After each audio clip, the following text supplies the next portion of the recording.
Hello, and welcome to today's webinar, How to Build Business Forecasts with Microsoft Excel using 10x the data at 20x the speed. I'm Carol Gunst, Director of Marketing at AtScale. Before we get started today, I want to just mention that all participants are in listen-only mode.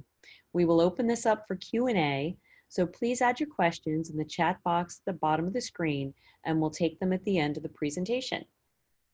Now today, we're going to discuss the importance of data for developing business forecasts, strategies for enriching data for better forecasting, the value and constraints of using Microsoft Excel for business forecasting, and then we'll show you how to build robust business forecasts with Microsoft Excel using billions of data points 20 times faster. And at the end of the presentation, you'll have a good idea of how to build a model that will automatically refresh at the cell level, perform sophisticated time-relative analyses like period-to-date calculations, understand the product mix and product level by store location, model and forecast revenue and expenses, use semi-additive measure for tracking inventory levels, and calculate per member per month KPIs. And now let me introduce you to today's speakers. Ryan Fox Squire is Senior Data Scientist at SafeGraph, where he's been for 4.5 years. Prior to SafeGraph, he was a data scientist at Lumos Labs and a founding team member at Prophecy Sciences.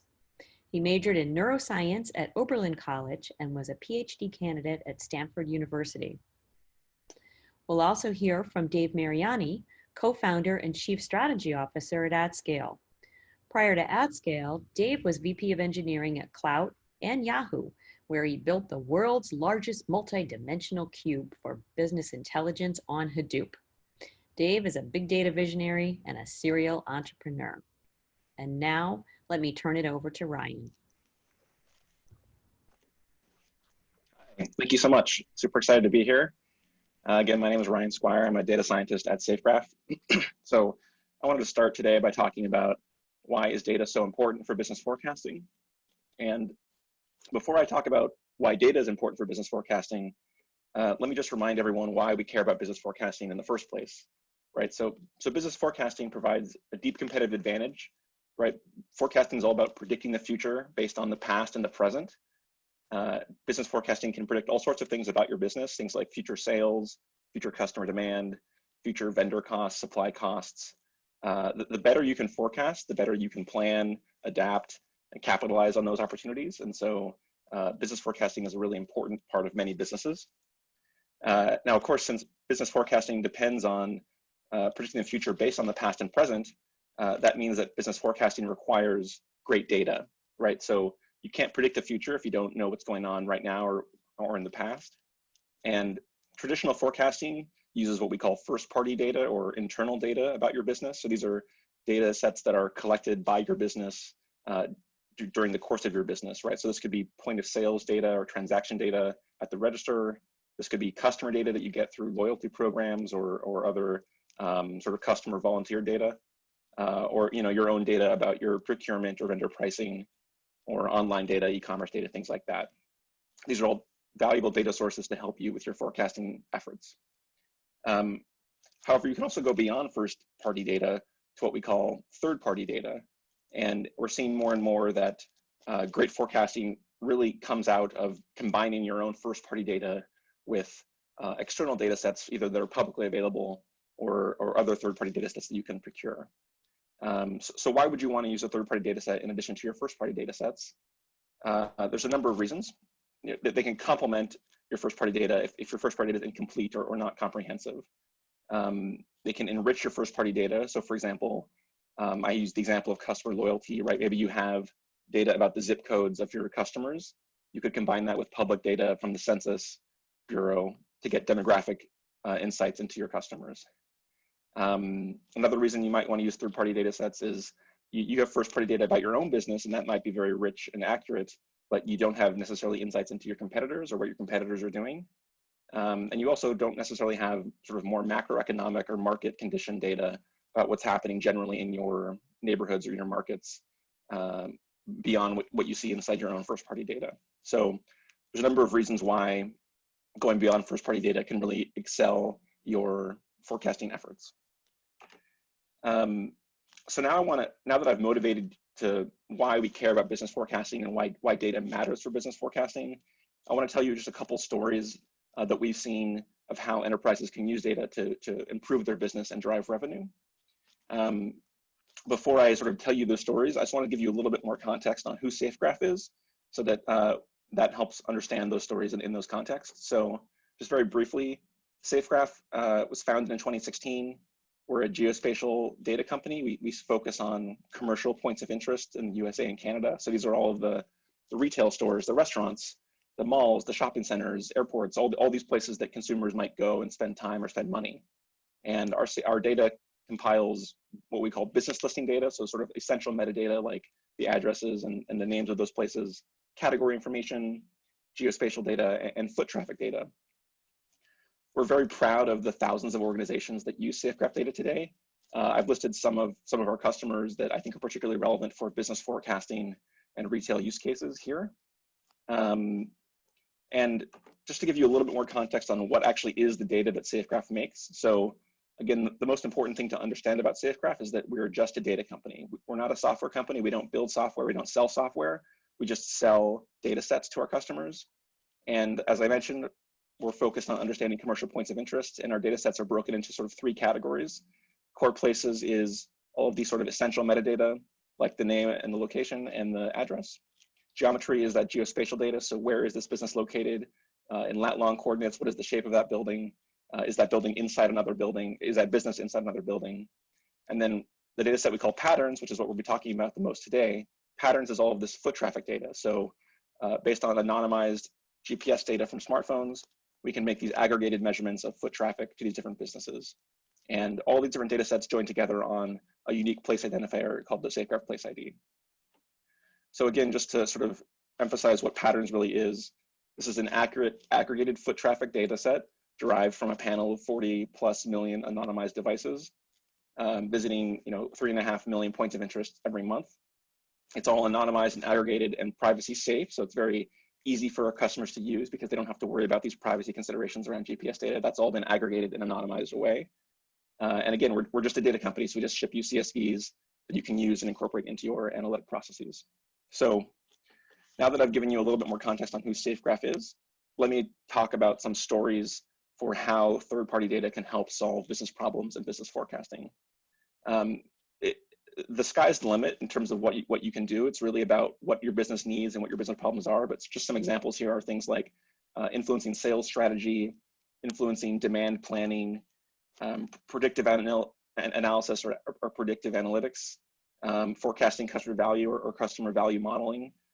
These are all things that you can do with first-party data and enhance with third-party data. So let me tell you two stories about customer uses of data and forecasting. The first is focused on US Foods. So US Foods is one of the USA's largest food service distributors, supplying 300,000 restaurants and food service operators in the country. And sort of the business problem that they were facing was, how can they quickly understand and predict the shifts in demand that were happening during this industry-wide disruption during COVID-19? To help sort of illustrate the challenge here, I've shown some data. This is SafeGraph foot traffic data showing over time in 2020, foot traffic to supermarkets and to sit-down restaurants, sort of aggregated nationally.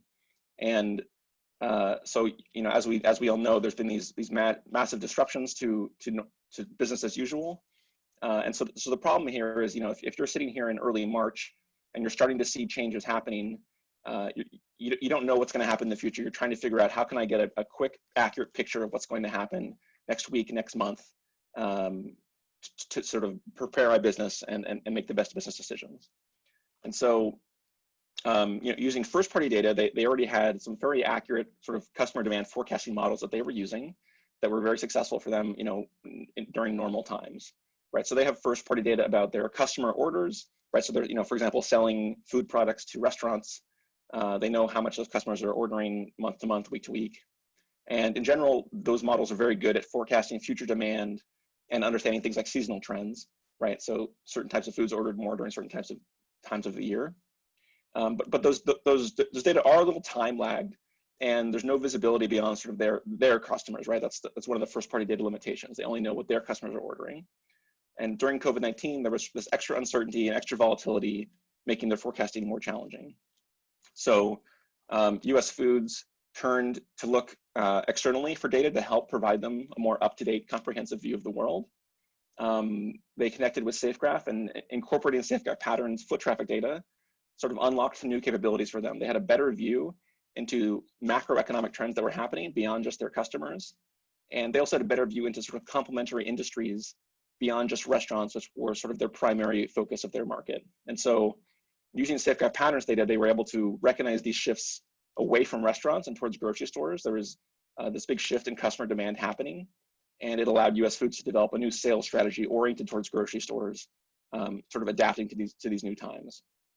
And so Chuck Sample, the vice president of analytics at US Foods, summarized his experience with SafeGraph here as SafeGraph is one of the best assets we've ever invested in. Obviously, we're very happy that we were able to help, but I think really this is a vote of confidence in just using external data in general, right? So they had the idea to go out, look for external data to augment what they were doing, and that really paid off for them. So the second story I want to tell you is about a company named Neoway. Now, Neoway Business Solutions is a consulting and analytics firm. They provide insights specifically to food, beverage operators, CPG operators like Unilever and Nestle. And the problem that they're helping their clients with is how can these clients better optimize the product mix that they're stocking at restaurants, bars, grocery stores, convenience stores, right? So if you're a company like Nestle, you have a huge product set, and you're trying to decide which of these products I should stock at which locations and how much I should stock them. And this is obviously a super important problem. Anyone who has any experience or knowledge of sort of CPG operations knows that there's a huge opportunity cost and logistical cost to stocking the right things at the right time and being overstocked or understocked. So they're trying to figure out how can we best predict the demand needed for these different types of products. And using first-party data from their clients, Neoway was able to build these models that predict demand for different products in different geographies. So for example, right, convenience stores in Georgia have different types of customer demands and different product interests than convenience stores in New York. And this was, working well for them and successful in helping their clients. However, one of the limitations of this was that they had limited visibility into sort of the end customers. Since they're selling through retail partners, they know when their products are being purchased, but they don't have many insights into who those customers actually are. So Neoway thought that maybe they could improve these models by incorporating external data sets. Again, they connected with SafeGraph. They started incorporating SafeGraph Patterns, foot traffic data, and demographic data from the census to provide these new rich features for the model. So one of the things that SafeGraph Patterns, foot traffic data was doing for them was helping them get a picture of, on average, who are the types of people coming to visit these places and how can I connect those to demographic variables from the census. So again, on average, what are the average demographics of people visiting different types of stores? That turns out to be a very predictive signal for the types of products that people want.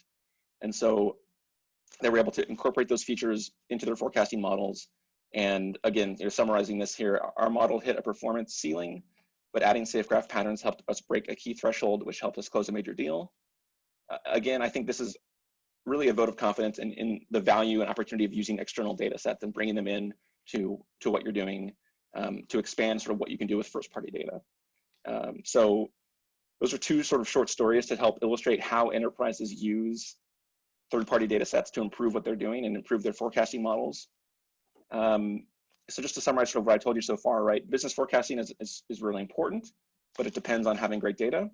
First-party data that you collect from your business is a great place to start with business forecasting. And third-party data, or external data sets, public data sets, can improve your forecasting beyond what's possible with first-party data. SafeGraph is just a data company. We provide data on points of interest and consumer foot traffic, and incorporating SafeGraph Patterns as one of those external data sets might be an opportunity to take your forecasting to the next level. So the next part of the presentation I'm going to hand over to Dave, and the question really now is, okay, I've motivated you for why business forecasting matters, why I should consider using my first-party data and third-party data sets, but how do I do that? What are the actual details and implementation details of how can I go about building these models? So Dave is going to talk to you about, how can we use large data sets with third-party data and use these models, the powers of Excel to do these types of things. So I'm gonna hand it over to Dave. Thanks, Ryan. That was great. I'm going to go ahead and share my screen now and take over from here. So before we actually get started, we're actually going to do a poll. So and we're gonna give you the answers right here live. So Laurel, whenever you're ready. Okay, here we go. So here's the first question. What's your biggest challenge at the moment with forecasting in Excel? So we'll give you about 20 seconds to answer those questions, to answer that question.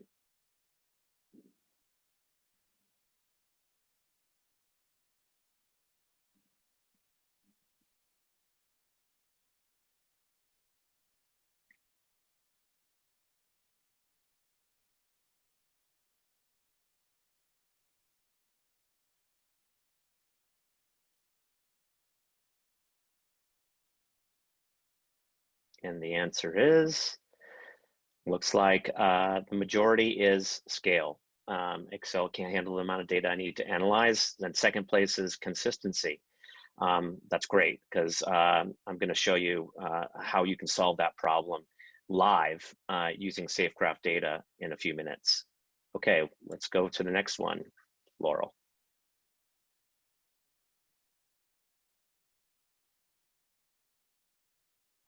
So for this question, how long does it take typically to get a new piece of data added to your data sets? And this is the time that you want to define it to the time you're able to use it. So how long does it take to add new data?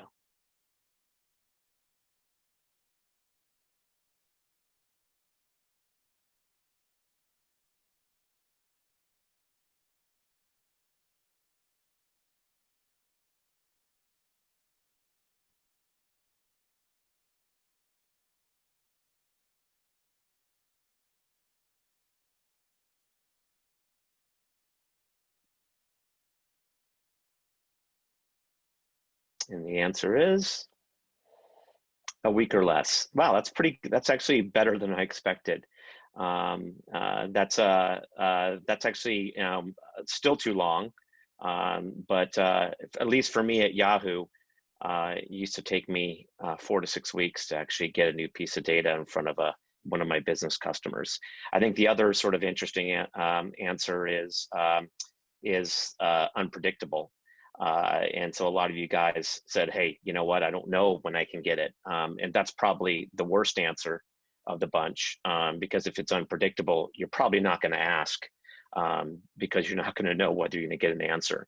So let's tackle these problems, and let's show how we can get access to big data with some agility.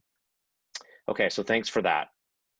So back to our presentation. So what I'm going to show you here is how we can actually build a very simple model. So I'm not here to show you how to forecast your business, but what I'm here to do is actually show how you can do the data integration in the lightest weight fashion possible. So you can have agility and get access to large amounts of data using Excel for what it's worth, for what it's good for, which is actually creating great models.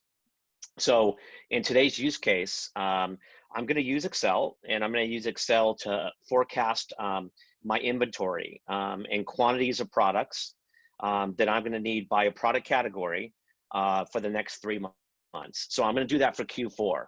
So I'm gonna use my as Ryan mentioned, my first party data is going to be my sales data from last year, 2019, for Q4. And what I want to do is I want to use SafeGraph's third-party data, that's my third-party data, to account for the foot traffic difference in my stores or for my cohorts, so I can then adjust those sales forecasts accordingly for COVID. So I'm the data in my store or my chain is a sporting goods store. So that's what we're going to be working with. And I'm going to be combining my first party data, my sales, with my third party data, which is SafeGraph's foot traffic data. So this is what we're going to do today. we're first going to have to load our foot traffic data, of course. And I'm going to need to load, get the foot traffic data for the same period of time prior to COVID. So I'm going to choose March through August. That's going to be my time frame, because of course we know in 2020 that March is when we really started to see the effect of COVID affect retail. So that's going to be our third-party data. For our baseline sales data, which is our first-party data, I'm going to load 3 months of historical data, sales data for Q4, October, November, December for 2019. And then what I'm going to do is I'm going to build a very simple forecast model. So please don't make fun of me here. But I'm just going to calculate my foot traffic variance between 2020 and 2019. So prior to COVID and COVID. And then I'm going to apply that foot traffic variance, or that factor, and apply it to my historical sales to reduce my historical sales by my anticipated foot traffic drop, because I am a brick and mortar store. Okay, so that's what we're going to do. So the first step we're going to do is that we're going to load SafeGraph foot traffic data. So that's our first step in our journey here. So I'm going to come back to my browser here. So let's see. And let's look and see where I can get the foot traffic data. Well, here's what's really cool. SafeGraph has, you can go to their website. It's called Weekly Patterns Data, and that's the foot traffic data that I'm going to use. It allows me it has a number of different retail stores. So I'm going to be able to find some cohorts for my sporting goods store from this data. So if I click on this patterns data, I'm going to get a download that looks somewhat like this. So SafeGraph is going to make available to me 4 different generated files. And if you notice, they're in weekly increments. So I have my summary file, summary data. I have my main file, and you can notice this is a GZ. This is a zipped file. That means it's big. So that's the data I want, is the weekly patterns data. But there's also some other good stuff like the normalization stats data, and then there's also some metadata about all this data. So, so let's go and take a look at what that looks like. So I just downloaded those before we started here. And I can see that my weekly patterns data for 1 week, so this is just for the week of June 8th, is over a gig. That's pretty big, and that's unzipped, right? And I could see that I have some other data here, and I could see that, well, let's look at this. My summary data, let's look at this and open that up and look in Excel and see what we get there. That's about 15 megs. So that looks like it's something that might be something I could use, and something I can use within Excel. So here's my data. You can see that I have, let's go and make it a little bit bigger so you can see it better. Because if you're like me, you're old and you can't see anything. So so you can see that there's a start and stop date. That looks like that's 1 week's worth of data. And then there's a census block number. And then there's a number of devices. Well, that's good. And there's the state. That's nice. And that's good if I wanted to forecast by state, or by census or by place. But really what I need is that full data because I need to know by store so I can choose my cohort. But even the summary data you can see is 220,000 rows. So I'm already going to run into troubles here just with this data. So let's go and let's look at Excel max number of rows. Okay, so well, there's my answer, 1 million rows. You probably already knew that. Excel is it's just not going to work for that. So there are other alternatives, of course, and of course it's to load that data into a database. Something that you might want to look at is that Snowflake, and today my demo is going to be using Snowflake as the data warehouse. They actually have a data marketplace, and if I just go to their data marketplace and I look for SafeGraph and do a search there, you can see that I have my SafeGraph foot traffic data right there inside of Snowflake Data Marketplace. So what I did for this demo is that I went ahead and used that Snowflake data. So there's my weekly patterns data, V2. That's what I'm going to be using. And you can see that here's the table that's already loaded. And you can see it's 343 million rows, and it's 109 gigabytes. So 343 million rows, way too big for Excel, obviously. But if I could just connect Excel to this Snowflake data, I would be set, right? Right. So so let's go back and let's look at what our alternatives here for this is. So if I want to load that data, first and foremost, Excel is not a database. So we know it's limited to a million rows. And you know what? CSV files are difficult to parse and load, as well as, you know, it's error prone to aggregate it. Because remember, you know, I'm getting those files in a weekly basis. I got to be able to then roll them up into a time hierarchy. And if I'm a retail store like I am, I have my own retail calendars to deal with, because my holiday calendar from one year is going to be different than my holiday calendar from last year. So, this is why IT hates Excel, is that sometimes we use Excel as a database, and as opposed to a forecast and modeling tool, which it's really made for. So what are some of the alternatives here? Well, you know, the solution I'm going to talk to you about today is we're going to connect Excel live to data using its built-in OLAP interface. And that means is that all that summarization and all the slicing and dicing that we need to do is going to happen in Snowflake or on the server side. And the data that we're going to be dealing with Excel is just the granularity that we need to do our forecasting. And there's different alternatives and options for this. You know, what I'm going to be showing you today is I'm going to be showing you how we do it on AtScale. I'm not here to do an AtScale demo. But what AtScale is, our configuration is that we have AtScale virtual cubes. They're virtual because there's no data movement. That's actually talking straight to Snowflake. And I happen to have my first party data in Snowflake as well as my third party data, but I could have those in different locations, and we're still will be able to expose that to Excel. You can also use other tools like SSAS, which is SQL Server Analysis Services. That's another OLAP tool that works with Excel very well. The only problem with that is that it's constrained by scale, and you have to actually load it and load data into it. So it's a little bit more cumbersome. There's also third-party Excel add-ins in the market where you can add those, have those capabilities to do queries from within Excel. The only downside to that approach is that you now have to install those add-ins for every client that is using Excel, which is something, again, IT probably wouldn't be too happy with. So let's go and let's see what the way we could do this. And let's see how we can do this by looking at my Excel. Okay, so what am I looking at here?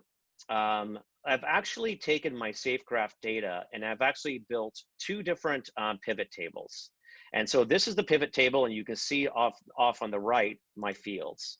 So what is a pivot table? If I click on this, you can see that I can have all my different fields that I can sort and slice and dice from. And I decided to create this pivot table, and you can see that I've chosen my time periods being, again, March through August. And so this is the foot traffic data from SafeGraph for 2019, and then this is the foot traffic data from 2020. And what I did then is I did a variance. I just did a variance that compared one to the other.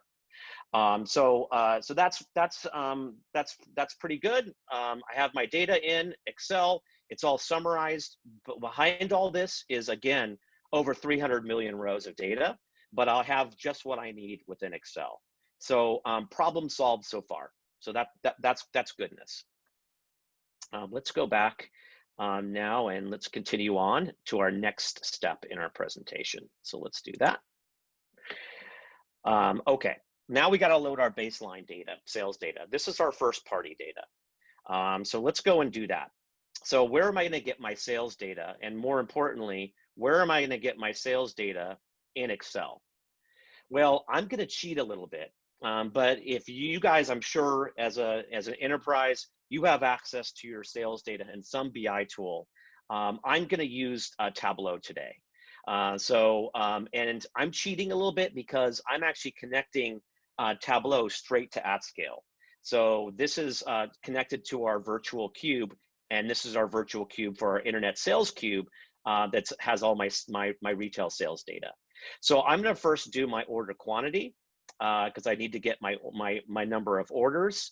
And so that just made a live query against Snowflake. And let's go and get it by my dates, because remember, I need to look at it by my order dates.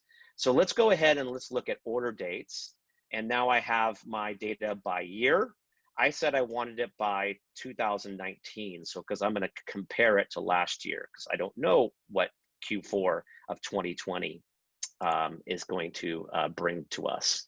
So I'm going to drill it down to the quarter level.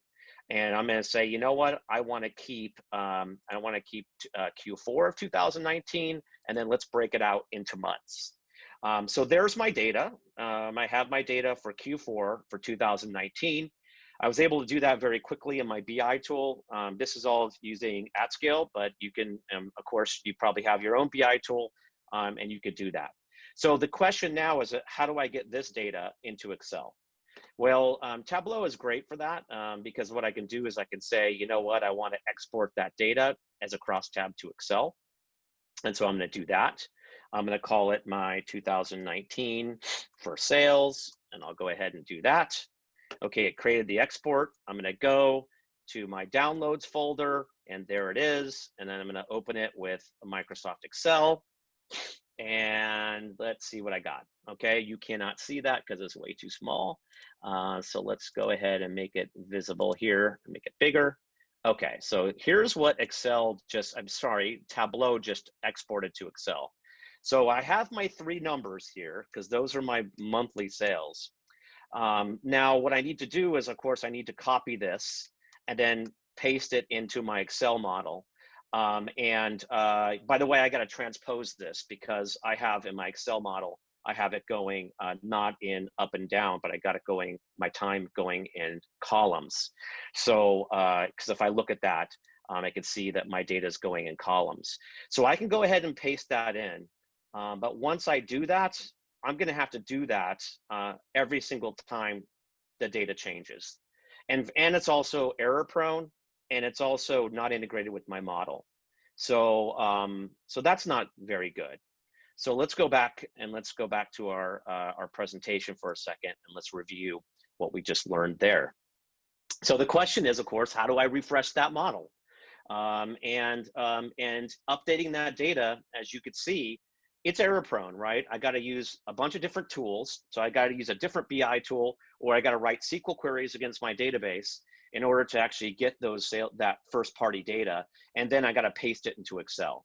As soon as I'm pasting something in Excel, it's game over. Because first of all, I might make a mistake when I paste it. I might forget what I did last month if I'm doing this monthly, and even forget where I went to go get that data to begin with. I might get different data the second time around. And secondly, my models or my forecast models are only as fresh as the last time I did that manual process. And I can tell you that if I have to do that, I'm going to do it a lot less often than if I were able just to refresh the workbook. And then finally, if I want to have new data and new data elements that I want to incorporate in my model, well, now I have to change that whole process. And it's a different manual process. And trying to splice in data means I got to go manipulate that spreadsheet and add new columns and make sure that I change all the references to reflect that. Not at all great. So what can we do instead?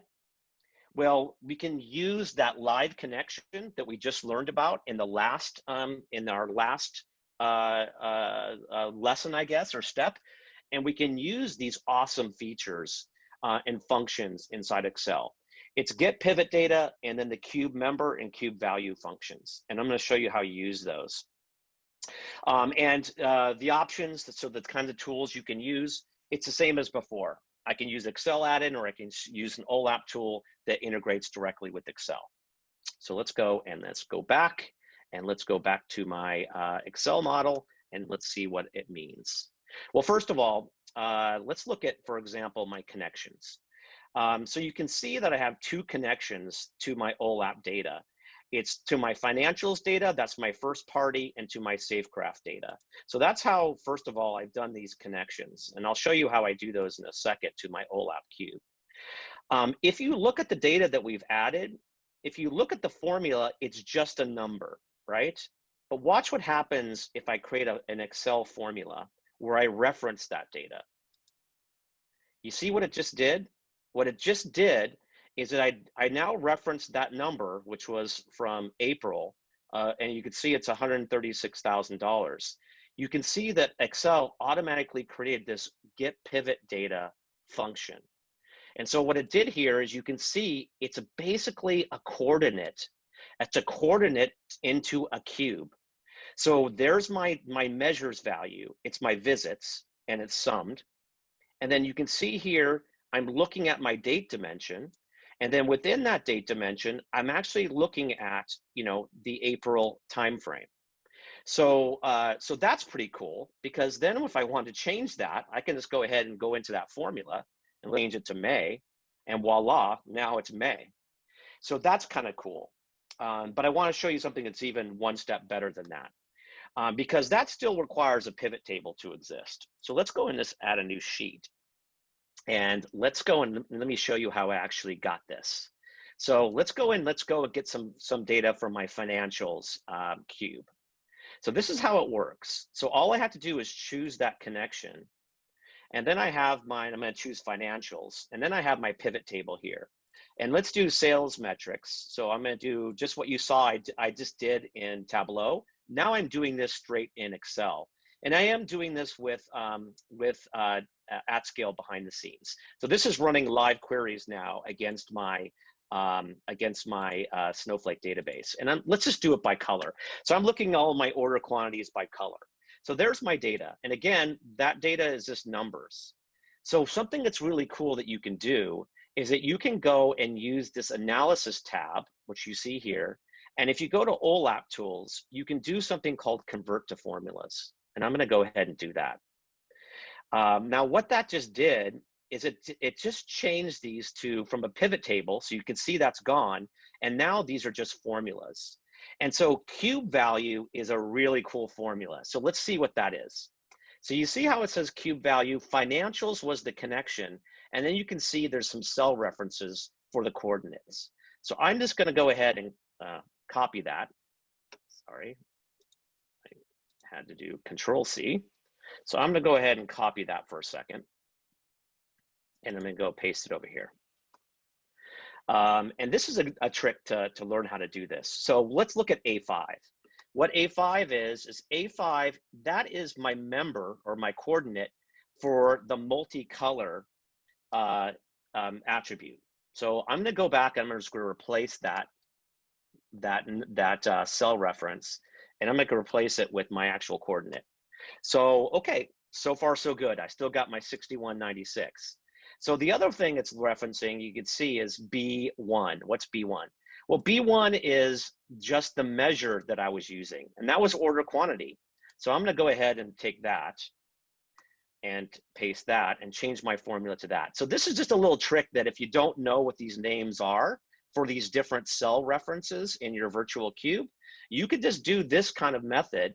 And now what I got is I have a completely self-sufficient formula that's going to give me my order quantity by my multicolors. Now, what that means, you can see it's a cube value. That means what I can do now is I can go ahead and change that. Let's change it to, instead of multicolors, let's change it to red. And if I hit enter, you can see now that's going to bring back the red color. So what does that mean? That means that I can take this one cell that's coming from a cube in another data source, right, outside the spreadsheet, and intermix that with my formulas and with my forecast. That's really huge, because now all I need to do to refresh this data is to go to my refresh tab and say refresh all. And all those cells that are coming from those cubes, you can see at the bottom, it's saying refreshing OLAP cube, it's running those queries, are all going to be automatically refreshed. And I can choose to refresh on open of this when I open this spreadsheet, or I can choose a manual refresh like I just did now. But what that's doing is that that's actually running queries and running those queries, in this case, against my my AtScale SafeGraph and financials data. So let's just go back and go to our next step and see what we can do next after this. So the next thing we need to do is build the sales forecast model. So this is going to be the most embarrassing part of the presentation, because I built this extremely lame sales model, but let's see what I did. So let's go back to our forecast tool here, and let's go to my sales forecast. So what did I do? Well, I just created a pivot table, and remember, this pivot table is coming from my first party data. And so I got my data for October through December of 2019. And then what I did is I got my sales amount as well. And I went ahead and I did my forecast, and I did my forecast by simply referencing that pivot table data that I did in my input, which was my foot traffic delta. So that's all I did is to do that adjustment. So you can see I adjusted my sales for 2019 for 2020 based on my foot traffic drop in foot traffic. So so that's all goodness, but there's still something that we can do even better here. And the problem I have here is that I actually had to do these formulas and do this delta between this month, this year, and last year, and I did that manually. And you know what? What if I wanted to have these to be a moving average instead of a straight average or just a sum? These things can get kind of tricky pretty quickly. So so let's go back and let's review what all that means now. So how do the users trust this data? Well, first of all, if I'm doing this manually and I'm manually splicing data, I'm almost assured that it's not going to match the corporate truth, because it's probably not going to match my retail calendar. The data may be different and be refreshed differently. It may have been revised. I may be using old numbers. Those calculations you saw, those were simple calculations. So again, it's a simple model, but they can get pretty complicated fast, especially if you're dealing with time-based calculations, rolling up those weeks into months, for example. And you know what, if I do need to stick to a conformed set of dimensions, meaning a retail hierarchy, where that's not simple whatsoever, I can't just do the simple time arithmetic. So what could I do instead? Well, to make sure data is consistent, what I recommend is using virtualization, and using OLAP-powered virtualization for enforcing that consistency. So what is data virtualization? Is essentially creating that semantic layer on top of your raw data, so that you're dealing with your business metrics that are calculated all on the server side. So rather than calculating all that base data within Excel, I should be using Excel just to create those forecast models. I shouldn't have to worry about also coming up with the calculations for the base data, whether it's third-party or first-party data. So there's different options for this. I can use an OLAP tool like SQL Server Analysis Services, or I can use a virtualization tool that's OLAP powered like AtScale. I can also use any virtualization tool that supports Excel and SQL. There's not too many of those other than AtScale, but there are virtualization platforms out there that provide a SQL interface, and they're tools like Denodo and et cetera. So so let's go back and let's see how we would do this a little bit differently in a AtScale world. Okay, so let me show you first what I was and show you for the first time the AtScale product. So first of all, you can see here I have my SafeGraph data. This is an AtScale design center, and this is my model. So I got my SafeGraph data simply by writing a query against the SafeGraph data that's in my weekly patterns database. So from that creates what we call a data set, and then we then can relate those to different dimensions. And that's how I come up with all this rich data you see here. Well, one thing I did also, and I'll use this right now, is that rather than creating that delta, what I could have done, rather than doing this year versus last year foot traffic in Excel, with two different pivot tables, what I could have done is just created a single calculation for a prior year percentage change. And I could do that, and I could show you how I did that right here in AtScale. So here's what I did is I said, look, first of all, if my visits data is empty, then let's just create a null because we don't want to do that. And then I'm using a function called parallel period. What that means is that's a MDX function that allows me to, for example, take the parallel period of my calendar year and take the same period one period ago, which is 1 year ago. Now I could do that with months, with weeks, with anything. And AtScale understands that and understands that that calculation. And we're going to do that regardless of what filters you're using, or whether you're using, or whether you're doing different time calendars. It's all going to be right, and it's going to be right every single time. So let me show you how I use that. So let's go and let's do that same thing, but let's now do that within a pivot table. So again, I'm going to use my existing connections. This time I'm going to use my SafeGraph cube. I'm going to make it a pivot table report. And you're going to see that I'm going to bring up, it's going to bring up my SafeGraph data here. And I'm going to go ahead and choose, I put that in my prior period. So I'm going to go ahead and choose my, my percent change. And then I'm going to go back into my date dimension. And so my date dimension, I'm going to choose my, my date hierarchy. So let's put that in there. And then I'm going to choose also, because I want to make sure I'm choosing this data for just Big 5 sporting goods, who is my cohort. I'm going to use that SafeGraph data also. Let's see if I can find that. Gosh, I have so much data I could be using here. And here's my SafeGraph brand location. So I'm going to choose that as my filter. And I'm going to go ahead and do update to get that data. So now what that's going to do is that's then making that query. There's my data. I have everything and all my data. You can see I don't have data for 2018. I can simply come back here and choose, for example, to change my dates so that I'm only dealing with the proper dates. And I can also change my brand hierarchy to point to my Big 5 sporting goods.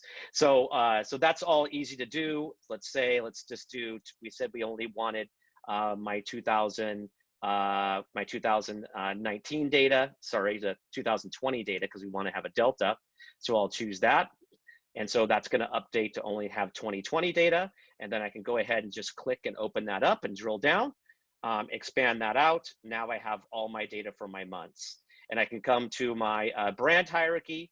I could do a cool search and look for Big 5, not big percent, but Big 5. There's my Big 5 sporting goods. And just like that, I've done in one single operation, I've done what I had to do with several pivot tables and several calculations. So there you have it.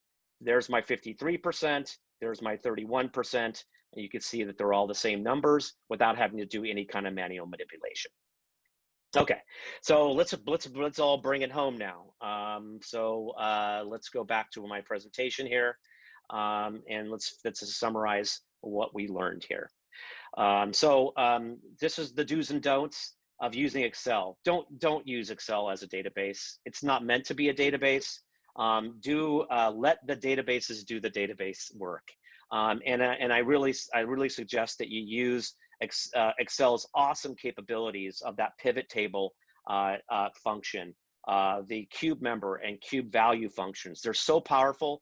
They allow you to integrate live data in with your forecast for your own calculations. Use OLAP and use those native functions, and use a semantic layer to make sure that you can do all those complicated calculations and you can do those server side. Let somebody else worry about those. And that makes sure that everybody who's creating models and forecasts with Excel within your organization are all going to be working off of the same data and the same freshness of that data and the same definitions of that data. So with AtScale, this is the only AtScale commercial I'm going to give you. We can make this work on any of your cloud data warehouses or even your on-prem data warehouses or your data lakes. And boy, we can make those go a lot faster. So what you just saw here, you saw live queries that we were running against that 343 million row database. We've done benchmarks, and you can download these from our website, where these benchmarks are against 52 billion rows of data. So this works, and it works inside of Excel at scale. And you can go to our Insights Marketplace also if you want to see some of these models and some of this data that we showed you today, especially the SafeGraph data. We've already have pre-built models in AtScale where you can just come and download and consume.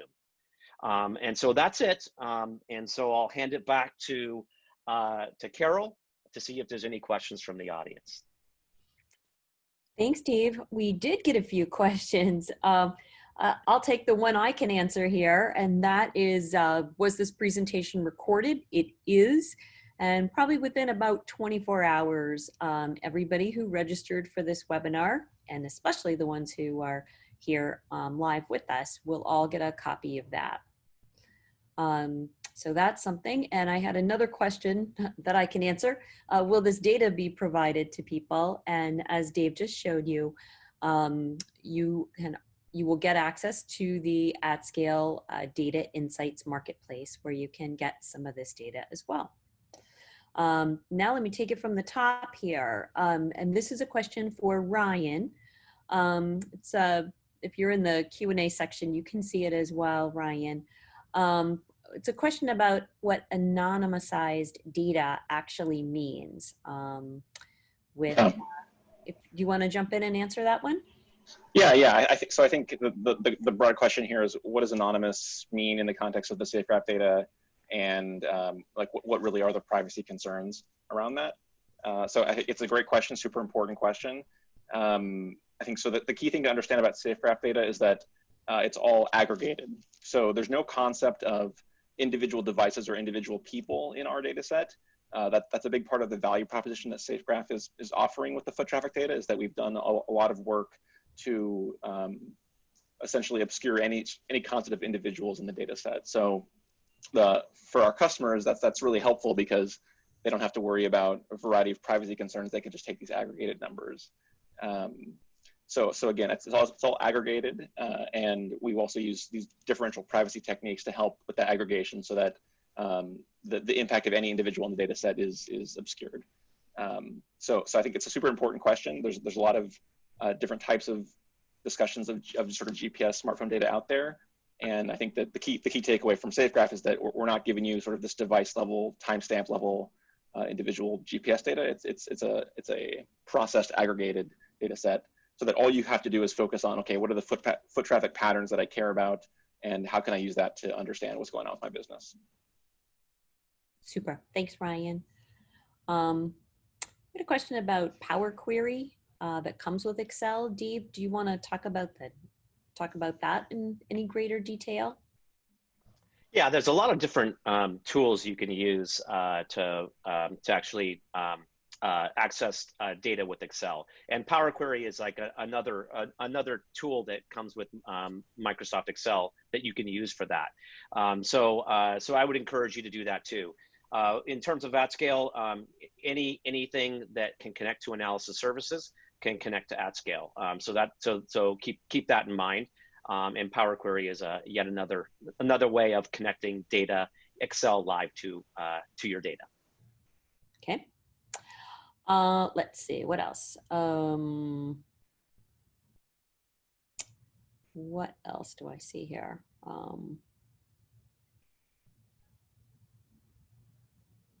I have a question about BigQuery benchmark. Is that included in the BI engine? So the BigQuery benchmark is not using the BI engine. So those numbers that you see, if you download our report from our website, are without the BI engine. So you put the BI engine on top of AtScale, and those numbers will be even better.